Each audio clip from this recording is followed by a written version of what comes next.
भगवान श्री कृष्ण को नमस्कार करते हुए आप सभी का अनंत एकेडमी ऑफ मैथमेटिक्स में स्वागत है। देखिए थ्योरम है 3.3.3।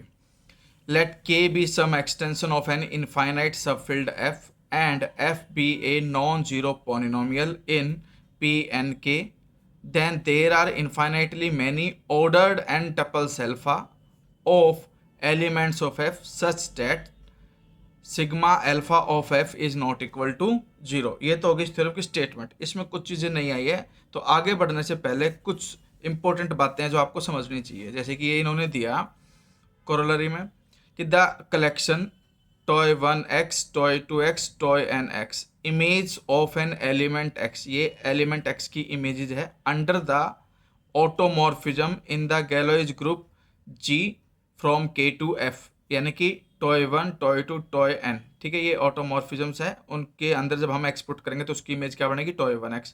टॉय 2 के लिए टॉय 2x इसकी इमेज बनेगी। फॉर्म ए नॉर्मल बेसिस, अब ये नॉर्मल बेसिस फॉर्म करेगा if and only if the matrix toy I toy J x is non singular, यानी कि जो ये मैट्रिक्स बनती है अगर हमारे पास ये मैट्रिक्स नॉन सिंगुलर आती है तभी ये नॉर्मल बेसिस कहलाएगा। ठीक है, next result proves that every separable normal extension of finite degree has a normal basis।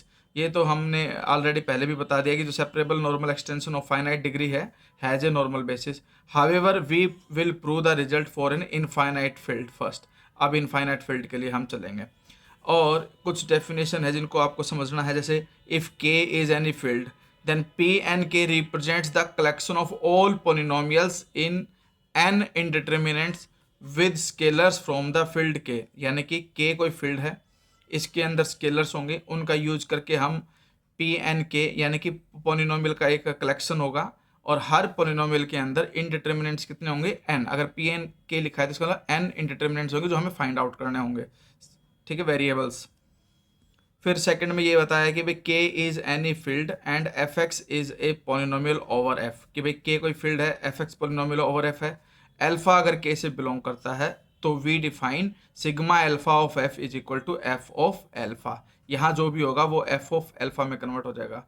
Further if f belongs to P N F means it is a polynomial in n determinants से x1, x2, xn, then for any n tuple alpha is equal to alpha 1, alpha 2, alpha n, we can obtain sigma alpha of f by replacing xi by alpha I। यानी कि अगर हम f of xi लिखेंगे तो इसका मतलब f of alpha I लिखेंगे, तो इस तरह से ये कंडीशन रिप्रेजेंट हो सकती है। ये तो सब कुछ समझने के लिए था। अब मेन थ्योरम आपकी स्टार्ट होती है।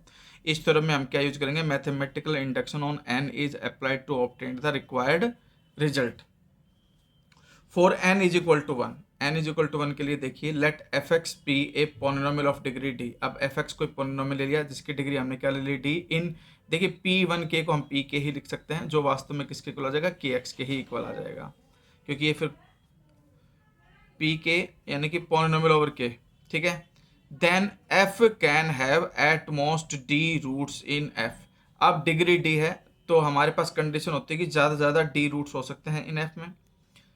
फिर show there are infinitely many elements in F, तो यानी कि अभी भी हमारे पास एफ के अंदर अगर वो इनफाइनाइट है तो डी को अगर हम हटा दें उसके अलावा हमारे पास infinitely many elements in F बच जाएंगे which does not satisfy F X, जो इसको सेटिस्फाई नहीं करेंगे क्योंकि रूट डी ही रूट है, तो डी के अलावा जो रूट होंगे वो इसको सेटिस्फाई नहीं करेंगे, यानी कि x के अंदर वो वैल्यू रखोगे तो वो जीरो नहीं आएगा। इसका मतलब है F alpha is not equal to zero और sigma alpha of F is not equal to zero for infinitely many alpha in F. ये कंडीशन आ गई n इज इक्वल टू 1 के लिए। Now assume that result holds for n is equal to k, कि भाई जो result है वो n इज इक्वल टू के लिए होल्ड है। If g is any polynomial in p के, अब देखिए यहाँ पे n इज इक्वल टू के लिया तो p n k में यहाँ पे k डिनोट कर दिया। Then there are infinitely many ordered k tuples. अब की बार हमारे पास infinitely many ordered k tuples होंगे, जैसे कि बीटा ले लिया तो बीटा के अंदर के ऑलरेडी कोऑर्डिनेट होंगे। ठीक है, of element of F such that sigma beta of G is not equal to zero. ये हम एज्यूम करके चले इसलिए ये condition not equal to zero ली। अब हम k+1 के लिए नॉन जीरो दिखाएंगे। उसके लिए अब हम क्या करेंगे, consider n is equal to k+1 and let f be any non-zero polynomial in p k+1 of k। इसको मैं लिख सकता हूँ P और ऑफ पी के एक्स।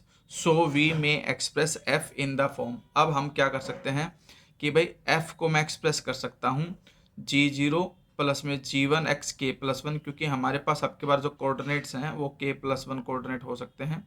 ठीक है, इसमें हमारे पास जो इनडिटर्मिनेट n इंडिटर्मिनेट के लिए हम Pn लिखते थे, अब यहाँ पर x प्लस वन एक्स के प्लस वन लिया, इसका मतलब 0 से लेकर के k प्लस वन तक आप जा सकते हो।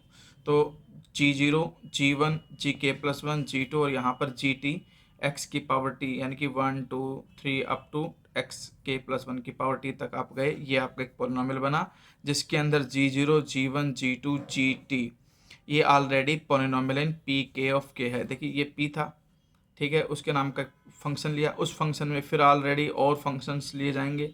ठीक है, G0 G1 G2 GT etcetera, और वो किस में पोलिनोमियल होंगे, पी के ऑफ के में होंगे। Since f is a non zero polynomial, अब ये जो f है ये नॉन जीरो पोलिनोमियल है, इसका मतलब ये है कि इनमें से कोई ना कोई एक पोलिनोमियल ऐसा होगा जो नॉन जीरो होगा। तो at least one of the polynomials G0 G1 G2 GT must be non zero, और इनमें से किसी एक का, मतलब हमने एक जनरल मान लिया GI आपका नॉन जीरो है।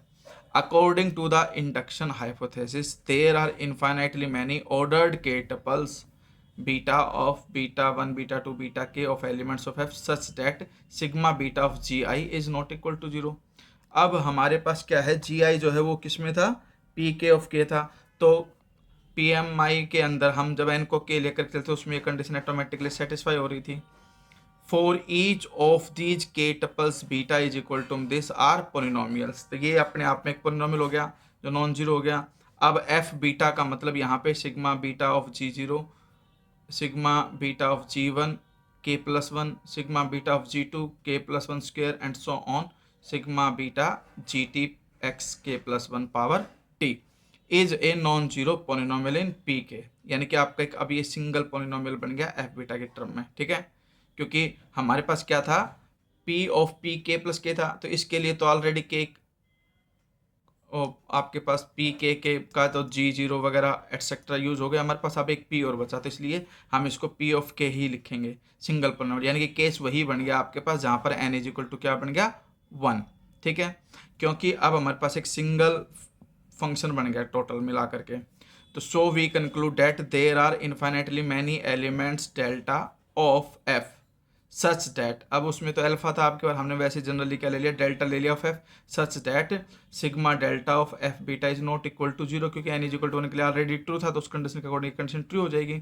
अब हम क्या करते हैं k प्लस वन के लिए सिर्फ इतना करेंगे कि भाई अल्फा को सेट करते हैं कि but if we set alpha is equal to beta 1 beta 2 beta k और डेल्टा, अगर हमने ये सेट कर दिया तो इसके अंदर टोटल कितने हो गए, k प्लस वन हो गया। अब it is clear that sigma alpha of f को मैं अब क्या लिख सकता हूँ, sigma delta of f beta, ये दोनों इक्वल ही होंगे, यानी ये वाली कंडीशन जो है सिग्मा बीटा के अंदर लिखी गई है, क्योंकि इंटरचेंज कर सकते हो आप। ठीक है, hence we see that the result is true for n is equal to k plus one, क्योंकि हमारे पास ये नॉन जीरो आ गया, ये नॉन जीरो आने का मतलब ये sigma alpha of f non zero आ गया। अब अल्फा के अंदर कितने हैं, k प्लस वन, तो इसलिए n is equal to k plus one के लिए भी ट्रू है। तो दिस कंप्लीट्स द इंडक्शन, यही हमें इसमें वेरीफाई करना था।